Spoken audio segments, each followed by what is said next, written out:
అదే RTV app వార్తల్ని క్షణాల్లో చదివే అవకాశం ఉంటుంది. ఒక న్యూస్ పేపర్, ఒక టెలివిజన్ ఛానల్ మీ చేతుల్లో ఎప్పుడూ ఉంటాయి. రావులపల్లి మండలం ఓబలంక విఆర్ఓగా పనిచేస్తున్నాను. ఈ ఓబలంక శివారు తోకలంక అని గ్రామం ఉంది. అక్కడ 110 కుటుంబాలు నివసిస్తారు. ఒక 311 మంది దాకా జనాభా పిల్లలతో ఉంటారు.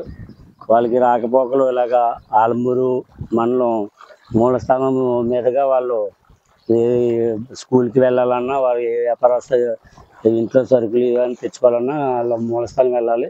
ఈ మయ్యాన్ని ఈ గోదావరి రావటం వల్ల మయ్యాన్ని పాయ చిన్న పొగరపోతు పాయ ఉంది, పాయ దగ్గర గండిపడి రాకపోకలు ఆగటం జరిగినాయి. మా ఆర్డీఓ గారు తహసీల్దార్ గారి ప్రకారం వాళ్ళకి 4 ఇంజిన్ పడవలు ఏర్పాటు చేయడం జరిగిందండి. లోపల వాళ్ళకి ఆరోగ్యరీత్యా వైద్య సిబ్బంది వారి ద్వారా కూడా వాళ్ళకి వైద్య సిబ్బంది అందించి వాళ్ళకి వైద్యం అందివ్వడం కూడా జరిగింది. ఒక సంటి పిల్లలు కాలిమెంట్కి వెళ్ళేవారు, హై స్కూల్కి వెళ్ళేవారు పిల్లల్ని కూడా వాళ్ళని సెలవులు ఇవ్వటం, కలెక్టర్ గారి ఆదేశాల ప్రకారం సెలవులు ఇవ్వటం జరిగింది. పిల్లల్ని కూడా ఇంటికాడ ఆఫ్ చేసి ఇంటికాడ ఉండటం జరిగిందండి. ప్రస్తుతానికైతే ఇంకా పెరుగుతుంది. ఈ వరద ఉధృతం నిమిత్తం ఇంకోటి ఏంటంటే సలహా, మీరు ఈ కొంతమంది బయట నుంచి పర్యాటకులుగా వచ్చి ఈ పాయి దగ్గర చూడటా కానీ సరదా కానీ కిందకి దిగుతూ ఉంటారు. అలాంటివి చేయకూడదు. నెక్స్ట్ మనం ఈ పడవల్లో దాటే వాళ్ళందరికీ కూడా మేము లైఫ్ జాకెట్లు ఏర్పాటు చేయడం జరిగిందండి. అవి కూడా ధరించి వాళ్ళు అన్ని వతలకి దాటే వాళ్ళు జాగ్రత్తగా ప్రయాణించవలసింది కోరడమైనది. గోదావరికి వరద ఉధృతంగా వస్తున్న దృష్ట్యా మన ధవళేశ్వరం బ్యారేజ్ వద్ద 2వ ప్రమాద హెచ్చరిక జారీ చేయడం అయింది. అదేవిధంగా మనకి రావులపాలెం మండలంలో ఓబలంకి హ్యామ్లెట్ విలేజ్ అయిన తోకలంక విలేజ్ అక్కడ రోడ్డు యాక్సెస్ పాయింట్ కట్ అవడం జరిగింది. పబ్లిక్ ఎవరికి ఇబ్బంది కలగకుండా అక్కడ బోట్స్ అన్నీ ఏర్పాటు చేయడం జరిగింది.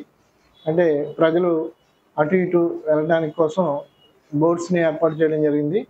అదేవిధంగా గౌరవ జిల్లా కలెక్టర్ గారి ఆదేశాల ప్రకారం గోదావరి వరద తగ్గే వరకు కూడా తోకలంక విలేజ్లో ఉన్న స్టూడెంట్స్ బయటకు వచ్చి ఇక్కడ స్కూల్స్ కానీ కాన్వెంట్లు కానీ చదువుకున్న విద్యార్థులందరికీ కూడా సెలవు ప్రకటించడం జరిగింది. వారి యొక్క తల్లిదండ్రులు అందరూ కూడా గోదావరికి వరద తగ్గే వరకు పిల్లల్ని స్కూల్కి పంపించకుండా ఉండాలని కోరుకుంటున్నాం. Thank you. మనకి భద్రాచలం దగ్గర గోదావరి తగ్గుముఖం పట్టింది.